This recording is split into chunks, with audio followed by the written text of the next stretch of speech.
अस्सलाम वालेकुम dear students, thank you very much. आपने मेरी पहली वीडियोस देखी, उनको लाइक किया, सब्सक्राइब किया और मैं उम्मीद करता हूँ कि मेरी आने वाली वीडियो को भी आप लाइक करेंगे, सब्सक्राइब करेंगे एंड शेयर करेंगे।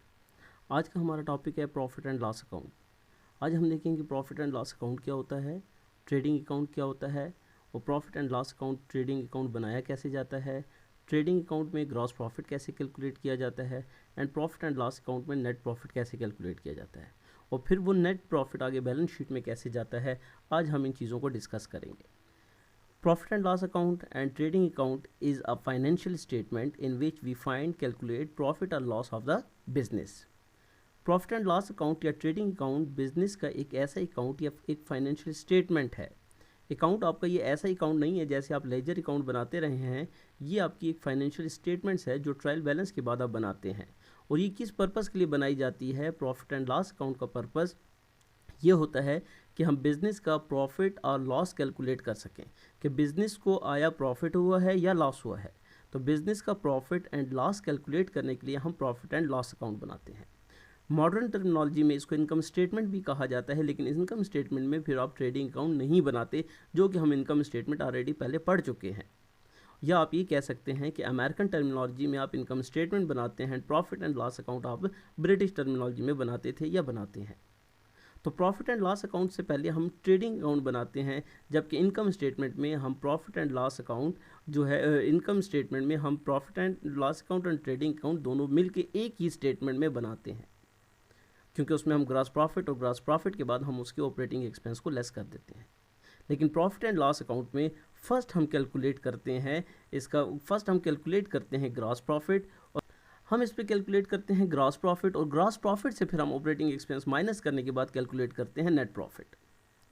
अगर आप देखें तो हमने ये कहा था कि profit and loss account and trading account is a financial statement. ये फाइनेंशियल स्टेटमेंट है बिजनेस के, in which we find or calculate profit और लॉस। हम इसमें प्रॉफिट एंड लॉस कैलकुलेट करते हैं बिजनेस का।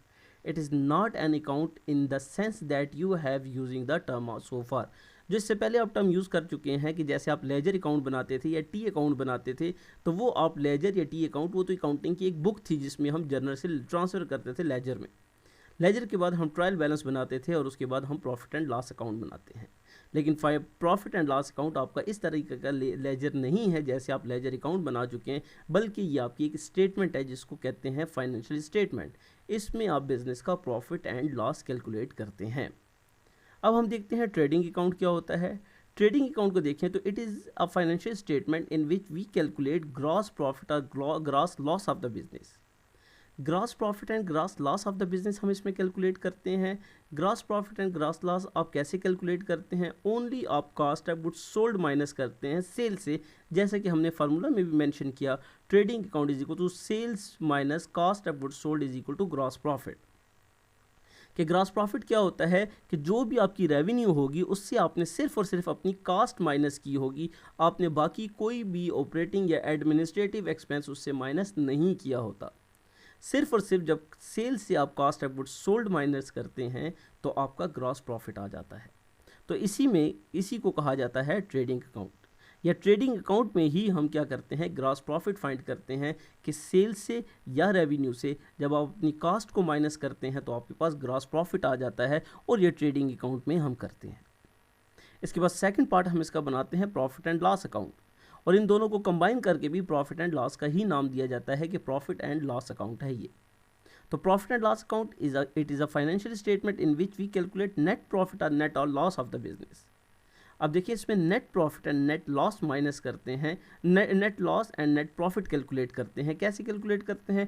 यहाँ पर जो आपने ग्रॉस प्रॉफिट कैलकुलेट किया होता है, इससे हम ऑपरेटिंग एक्सपेंसेस या एडमिनिस्ट्रेटिव एक्सपेंसेस या आपके इनडायरेक्ट जो आपके बाकी एक्सपेंसेस होते हैं विदाउट फैक्ट्री के जो हेड ऑफिस के एक्सपेंसेस होते हैं, जब हम उनको वो माइनस करते हैं तो हमारे पास नेट प्रॉफिट आ जाता है। फॉर एग्जांपल आप इलेक्ट्रिक बिल पे करते हैं, सैलरीज आप अपने एडमिन स्टाफ को पे करते हैं, सेलिंग एक्सपेंस पे करते हैं, डिस्ट्रीब्यूशन एक्सपेंस पे करते हैं, ये सब तमाम के तमाम आपके ऑपरेटिंग एक्सपेंस में आ जाते हैं। तो आपने देखा कि हमने कहा कि ट्रेडिंग अकाउंट में हम ग्रॉस प्रॉफिट कैलकुलेट करते हैं, और ग्रॉस प्रॉफिट आप कैसे कैलकुलेट करेंगे? Sales minus cost of goods sold, या आप कहते हैं revenue minus cost of goods sold is equal to gross profit. और प्रॉफिट एंड लॉस अकाउंट में हम क्या करते हैं, नेट प्रॉफिट फाइंड करते हैं, और नेट प्रॉफिट के लिए हम यूज़ करते हैं gross profit minus operating expenses is equal to net profit. ये आपका एक्चुअल प्रॉफिट होता है जिसको आप नेट प्रॉफिट का नेम देते हैं। ये बिफोर टैक्स भी होता है और आफ्टर टैक्स भी होता है। तो जब आपका नेट प्रॉफिट आ जाता है तो अगर आपने टैक्स पे करना है तो आप इससे टैक्स माइनस कर देते हैं कि ये हम टैक्स पे कर रहे हैं, तो टैक्स माइनस करेंगे तो उसके बाद आपके पास आ जाएगा नेट प्रॉफिट आफ्टर टैक्स। और बिफोर टैक्स मीन कि आपने अभी तक उसके ऊपर टैक्स पे नहीं किया। जब तक आप टैक्स पे नहीं करते तो वो आपका net profit before income tax होता है, और जब आप नेट प्रॉफिट पे कर देते हैं तो ये आपका net profit after income tax बन जाता है। तो देखिए ये ट्रेडिंग अकाउंट था जिसमें हम ग्रॉस प्रॉफिट फाइंड करते हैं, और ऑपरेटिंग एक्सपेंस जब हम माइनस करते हैं तो आपके पास नेट प्रॉफिट आ जाता है। हम इसको प्रैक्टिकली तौर पे देखते हैं कि प्रैक्टिकली तौर पे ये कैसे होता है। हम देखते हैं कि आपके पास एक ट्रायल बैलेंस गिवन है। ट्रायल बैलेंस आपने कैसे फाइंड करते हैं, जर्नल एंट्रीज बनाते हैं, उसके बाद आपने लेजर्स अकाउंट बनाए, लेजर्स के बाद आपने ट्रायल बैलेंस बनाए। आपके पास कैश का बैलेंस कितना था 3450, बैंक बैलेंस आपके पास कितना था 3500, कैपिटल आपके पास कितना है 10,000, लैंड आपके पास 1000, मशीनरी आपके पास 1500, परचेजेज आपके पास 2000, अकाउंट्स पेबल 400, कैरिज आपके पास है 50, इलेक्ट्रिसिटी बिल आपका 100, एडवर्टीजमेंट एक्सपेंस 100, सैलरी आपका 800, सेल्स है आपका 2200, परचेज रिटर्न आपका 100 एंड सेल्स रिटर्न आपका कितना है 200। तो देखिए आपको यहाँ पर इनकम स्टेटमेंट और बैलेंस शीट दोनों के आइटम गिवन है। तो हम देखते हैं इसमें हमारे पास इनकम स्टेटमेंट के क्या है। सबसे पहले हम देखते हैं सेल्स आपका क्या है, रेवेन्यू है, और सेल्स से हमने कॉस्ट ऑफ गुड्स सोल्ड को माइनस करना होता है। लेकिन यहाँ पे देखें सेल्स के साथ आपका सेल्स रिटर्न भी है। तो जब रिटर्न होगा तो ये भी आगे चल के हम देखेंगे कि ये सेल्स से माइनस होगा कि ये हमने 2200 की सेल्स की थी लेकिन 200 की हमने रिटर्न भी कर दी है। तो आपके पास नेट सेल आ जाएगी, 2200 में से 200 माइनस करेंगे तो आपके पास आ जाएगा 2000, आपके पास टोटल सेल्स आ जाता है। उसके बाद कास्ट ऑफ गुड्स सोल्ड में देखते हैं। तो कास्ट ऑफ गुड्स सोल्ड में हम बहुत डिटेल में पढ़ चुके थे कि हमने जी कास्ट ऑफ गुड्स सोल्ड में हमने कहा ओपनिंग मटेरियल, ओपनिंग इन्वेंट्रीज होती है, उसके साथ परचेजेस को आप ऐड करते हैं, परचेज रिटर्न को आप माइनस करते हैं, और डायरेक्ट एक्सपेंसेस को आप ऐड करते हैं तो आपके पास, और एंडिंग इन्वेंट्री को भी आपने लेस करते हैं तो आपके पास कास्ट ऑफ गुड्स सोल्ड आ जाता है। वो cost of goods sold statement का लास्ट टाइम मैं आपको फार्मूला बता चुका था। अब यहाँ पर जो हमारे पास आइटम है कास्ट ऑफ गुड्स सोल्ड के, वो है परचेजेस, कैरेज और परचेज रिटर्न। ये 3 आइटम हमारे पास कास्ट ऑफ गुड्स सोल्ड के मौजूद हैं। और इसके बाद देखिए electric expense and advertisement expense, ये आपके ऑपरेटिंग एक्सपेंस है, ये आपके हेड ऑफिस के एक्सपेंस है, ये आपके फैक्ट्री के एक्सपेंसेस नहीं है। तो देखें जो एक्सपेंस आपके डायरेक्ट एक्सपेंसेस हैं और कास्ट ऑफ गुड्स सोल्ड के आइटम है वो कौन से हैं, purchases, carriage and purchase return. और आपने सेल्स में से सेल्स रिटर्न को माइनस करना है तो आपके पास ग्रॉस प्रॉफिट आ जाएगा। हम कैलकुलेट करते हैं ग्रॉस प्रॉफिट को। तो हमने कहा हम क्या बना रहे हैं, जेड एंड को का ट्रेडिंग अकाउंट बना रहे हैं फॉर द पीरियड ऑफ, जिस पीरियड के लिए बना रहे हैं, और फिगर इन डॉलर और फिगर इन रुपीज़, आप जिसमें भी करना चाहें, जो आपकी करेंसी होगी आपको उसके मुताबिक इसको कर सकते हैं। तो रेवेन्यू में हम देखते हैं सेल्स आपके पास क्वेश्चन में कितना था 2200, जैसा कि मैं बता चुका था कि देखिए सेल्स और इसका क्रेडिट बैलेंस है 2200, और सेल्स रिटर्न कितना है इसमें देखें 200 सेल्स रिटर्न है। तो हम देखें जिस वक्त ट्रेडिंग अकाउंट बना रहे हैं तो sales minus sales return, net sales आपके पास आ जाता है 2000। तो ये आपके पास नेट सेल आ गया 2000। अब इससे हमने क्या माइनस करना है, कास्ट ऑफ गुड्स सोल्ड। तो क्योंकि हमने कहा था कि फार्मूला हमने यही पढ़ा था कि रेवेन्यू या सेल्स से हमने cost of goods sold minus करेंगे तो हमारे पास ग्रॉस प्रॉफिट आ जाएगा। कि यहाँ पे देखें जब हम फार्मूला डिस्कस कर रहे थे तो फार्मूला में हमने कहा था रेवेन्यू या sales minus cost of goods sold is equal to gross profit. तो यहाँ देखें हमने यहाँ देखा सेल्स 2200 माइनस सेल्स रिटर्न 200, तो 2000 आपके पास नेट प्रॉफिट आ गया। तो कॉस्ट ऑफ गुड्स सोल्ड में परचेजेस, जैसा कि मैं बता चुका था कि 3 आइटम्स हैं हमारे पास, परचेजेस, परचेज रिटर्न जो कि परचेज से माइनस होगा, और कैरेज जो आपका डायरेक्ट एक्सपेंसेस ये परचेजेस के साथ ऐड होता है। तो हम यहाँ देखें हमने यहाँ लिखा cost of goods sold, purchases आपके पास कितने 2000, परचेज रिटर्न आपने 100 माइनस किया, कैरेज आपने 50 जो था डायरेक्ट एक्सपेंस वो इसके साथ ऐड किया, तो 1950 आपके क्या आ जाते हैं, ये आपके कॉस्ट ऑफ गुड्स सोल्ड आपका आ जाता है। कि कॉस्ट ऑफ गुड्स सोल्ड के जो चीज़ें हम 2000 की सेल्स कर रहे हैं वो हमने कितने की परचेज़ की थी 1950 की। देखें 2000 की जो चीज़ें आप सेल्स कर रहे हो, जो फ़रोख्त कर रहे हैं, जो सेल कर रहे हैं, वो आपने कितने की ख़रीदी थी 1950 की। कैसे पता चला कि 2000 की आपने परचेजेस की थी, 100 की आपने रिटर्न कर दी, 50 आपने उसके ऊपर कैरेज पे किया, तो 1950 आपके पास कॉस्ट ऑफ गुड्स सोल्ड आ गया।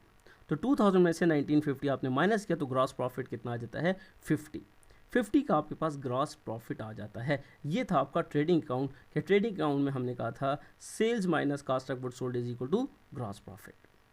अब हमने प्रॉफिट एंड लॉस अकाउंट इसके बाद फाइंड करना है, तो प्रॉफिट एंड लॉस में जो ग्रॉस प्रॉफिट ये आया हुआ है इसी को हम वहाँ पे जाके ट्रांसफ़र करेंगे, कि देखिए ग्रॉस प्रॉफिट आपका था जेड एंड को profit and loss account all for the period of, जिस पीरियड के लिए बना रहे हैं, all figure in dollar rupees, जिस जो करेंसी आप उसमें इसको लिख सकते हैं। सेम हेडिंग आपने देनी है। तो जो प्रॉफिट आपका ट्रेडिंग अकाउंट में जो ग्रॉस प्रॉफिट आया था, फर्स्ट आपने वही ग्रॉस प्रॉफिट इसमें लिख देना है कि ग्रॉस प्रॉफिट आपका कितना है 50। ऑपरेटिंग एक्सपेंस उसमें हम बता चुके थे कि electricity and advertisement and salary 3 expenses थे, कि इलेक्ट्रिसिटी, एडवर्टीजमेंट एंड सैलरी। तो 100 आपका इलेक्ट्रिसिटी है, 100 आपका एडवर्टीजमेंट है और सैलरी आपका कितना है 800। अगर आप क्वेश्चन में देखें तो क्वेश्चन में भी आपको नज़र आ जाएगा कि इलेक्ट्रिक आपका कितना है, electric expense 100, advertisement 100 and salaries कितना है 800। तो तीनों एक्सपेंस हैं आपके ऑपरेटिंग एक्सपेंस, तो तीनों आपने ऑपरेटिंग एक्सपेंस लिख दिए 100, 100 एंड 800। अब आपके पास ग्रॉस प्रॉफिट कितना था 50, जबकि आपका ऑपरेटिंग एक्सपेंस कितने के हो रहे हैं 1000 के। तो मींस आपके प्रॉफिट से एक्सपेंस आपके इंक्रीज़ हो चुके हैं, ज़्यादा हो चुके हैं, तो आपको क्या आ जाएगा, नेट लॉस आ जाएगा, कि आपके एक्सपेंसेस आपके ग्रॉस प्रॉफिट से इंक्रीज़ हो चुके हैं, तो ये आपका 950 आपका क्या आ जाता है, नेट लॉस आ जाता है। और अगर आपका प्रॉफिट ज़्यादा होता और एक्सपेंस कम होते, फॉर एग्जांपल 1000 आपका प्रॉफिट होता और 50 आपके एक्सपेंस होते, तो 950 आपका प्रॉफिट आ जाता या नेट प्रॉफिट आ जाता। अब यही जो प्रॉफिट अगर आता तो हम कैपिटल के साथ जाके बैलेंस शीट में ऐड कर देते, और अगर इसमें लॉस आया है, जैसे कि ये लॉस आया है, ये हम कैपिटल से जाके माइनस करते हैं। तो देखें हम इनकम स्टेटमेंट में भी ये चीज़ें पढ़ चुके थे, लेकिन प्रॉफिट एंड लॉस अकाउंट में आप देखें आपने ट्रेडिंग अकाउंट सेपरेटली बना लिया, कि जिसमें आपने ग्रॉस प्रॉफिट कैलकुलेट किया, और इसी ग्रॉस प्रॉफिट को आप नेक्स्ट उसमें ले जाएंगे जब प्रॉफिट एंड लॉस बनाएंगे। फर्स्ट आपने ग्रॉस प्रॉफिट लिखना होता है और उसमें से आपने ऑपरेटिंग एक्सपेंस को लेस करना होता है, तो ये आपके पास नेट लॉस आ जाता है। इसके बाद जब हम बैलेंस शीट बनाएंगे तो बैलेंस शीट आप देखेंगे कि बैलेंस शीट में क्या होगा, सेम आपने उसी तरह रिकॉर्ड करना है जेड एंड को balance sheet for the period of and all figure in dollar rupees या जो भी आपकी करेंसी है। तो करंट एसेट, तो अगर क्वेश्चन में देखें तो क्वेश्चन में आपको करंट एसेट गिवन थे कैश एंड बैंक, ये दो आपके करंट एसेट्स हैं। तो यहाँ देखें हम करंट एसेट्स में आते हैं, तो करंट एसेट आपके कौन से हैं, 3450 का कैश है, 3500 का बैंक है, तो टोटल आपके करंट एसेट आ जाते हैं 6950 के। फिक्स्ड एसेट्स, तो फिक्स्ड एसेट में आपके पास लैंड एंड मशीनरी है। क्वेश्चन में आप देखें ट्रायल बैलेंस में भी लैंड एंड मशीनरी 1000 के लैंड है एंड 15000 की मशीनरी है, इसके अलावा और कोई आपका एसेट नहीं है। तो land and machinery fixed assets आपके आगे 2500, 1000 का लैंड है, 1500 का मशीनरी, 2500 का आपका टोटल फिक्स्ड एसेट आ जाते हैं। तो टोटल फिक्स एसेट 2500, 6950 आपके करंट एसेट्स हैं। इन दोनों को ऐड करेंगे कि current assets minus fixed asset is equal to total assets. तो टोटल एसेट्स आपके पास कितना आ जाता है 9450, ये आपके पास टोटल एसेट्स आ जाते हैं। उसके बाद आपने करंट लाइबिलिटीज़ देखनी है। करंट लाइबिलिटीज़ क्वेश्चन में थी 400, अगर आप आएंगे क्वेश्चन में तो क्वेश्चन में देखें अकाउंट्स पेबल और 400 आपके पास लाइबिलिटीज़ हैं।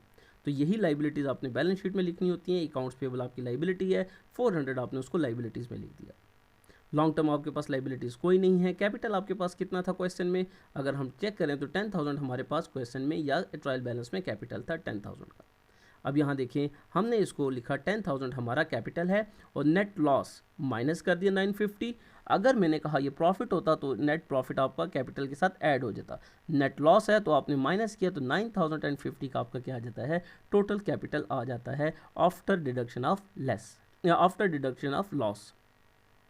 जब आपने नेट लॉस डिडक्ट कर दिया, लेस कर दिया, माइनस कर दिया कैपिटल से, तो अब आपका कैपिटल डिक्रीज़ हो चुका है, कम हो चुका है। अगर प्रॉफिट होता तो ये कैपिटल आपका ज़्यादा हो जाता, लॉस है तो आपका कैपिटल कम हो गया। तो 9050 आपका क्या आ जाता है, कैपिटल आ जाता है। अकाउंट्स पेबल आपके कितने आ जाते हैं 400। तो 400 आपके अकाउंट्स पेबल हैं। आपका नेट लॉस कितना आया था 950 था। 10,000 में से 950 माइनस किया तो 9,950 आपका क्या आ गया, कैपिटल आ गया था। तो कैपिटल के साथ आपने अकाउंट्स पेबल को ऐड किया तो 9,450 आपका टोटल इक्विटी या टोटल आपका लाइबिलिटी साइड भी आ जाती है या इक्विटी साइड भी आ जाती है। तो देखें हमेशा आपकी बैलेंस शीट इक्वल होती है। तो total assets is equal to total equity के टोटल एसेट्स अगर टोटल इक्विटी के इक्वल हैं तो इट्स मीन आपका क्वेश्चन ठीक है, और अगर ये आपके इक्वल नहीं आते तो आपने क्वेश्चन गलत किया है। तो देखें, आपने जहाँ पे भी मिस्टेक की होगी, या आपने गलत ग्रॉस प्रॉफिट गलत कैलकुलेट किया है, या आपने नेट प्रॉफिट गलत कैलकुलेट किया है। अगर आप पहले सबसे फर्स्ट आप ट्रायल बैलेंस चेक करेंगे कि अगर ट्रायल बैलेंस की दोनों साइड से इक्वल हैं तो फिर आपने अपने इनकम स्टेटमेंट को trial profit and loss account और ट्रेडिंग अकाउंट को चेक करना है। जैसा कि देखें यहाँ पे अगर देखें तो 12,700 डेबिट साइड भी आ रही थी, 12,700 क्रेडिट साइड भी आ रही थी। तो जब दोनों साइड्स आपकी इक्वल आ रही हैं तो इट्स मीन ट्रायल बैलेंस आपका ठीक है, क्योंकि ट्रायल बैलेंस जो है वो एक्यूरेसी शो करता है, हम कहते हैं जर्नल लेजर की। तो यहाँ पर अगर आपके देखें तो यहाँ पर आपने आपने ट्रेडिंग अकाउंट बनाया जिसको हम इनकम स्टेटमेंट भी कहते थे, लेकिन इनकम स्टेटमेंट में ट्रेडिंग अकाउंट और प्रॉफिट एंड लॉस अकाउंट दोनों एक ही जो है वो आप रिपोर्ट फॉर्म में एक ही उस पर बना लेते हैं शीट पे, जबकि ब्रिटिश में हम ट्रेडिंग अकाउंट को सेपरेटली बनाते हैं and profit and loss account को सेपरेट बनाते हैं। तो यहाँ देखें, आपने रेवेन्यू या सेल, आपने इनकम या रेवेन्यू है आपका, इनकम और रेवेन्यू में आपका सेल्स आ जाता है, सेल्स रिटर्न को आपने माइनस किया तो आपके पास यहाँ पे नेट सेल्स आ जाती है। नेट सेल से आपने cost of goods sold minus किया तो आपके पास ग्रॉस प्रॉफिट आ जाता है, या अमेरिकन में इसको ग्रॉस मार्जिन भी कहते हैं, ग्रॉस प्रॉफिट या ग्रॉस मार्जिन।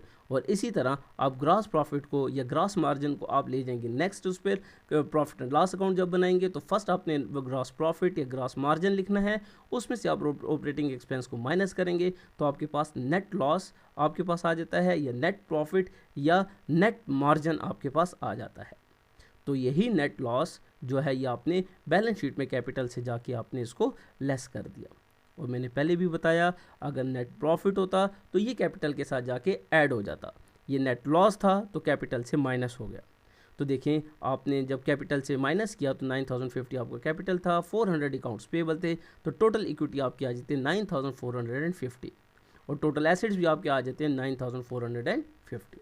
इट्स मीन कि आपका ये क्वेश्चन ठीक है, और अगर ये इक्वल ना हो तो आपने क्वेश्चन में कहीं ना कहीं आपने मिस्टेक की होती है। मैं उम्मीद करता हूँ कि आपको समझ आया होगा। कोई क्वेश्चन कोई क्वेरी हो तो आप कमेंट्स में लिख सकते हैं, और इस वीडियो को लाइक कीजिए, सब्सक्राइब कीजिए एंड शेयर कीजिए। Thank you very much.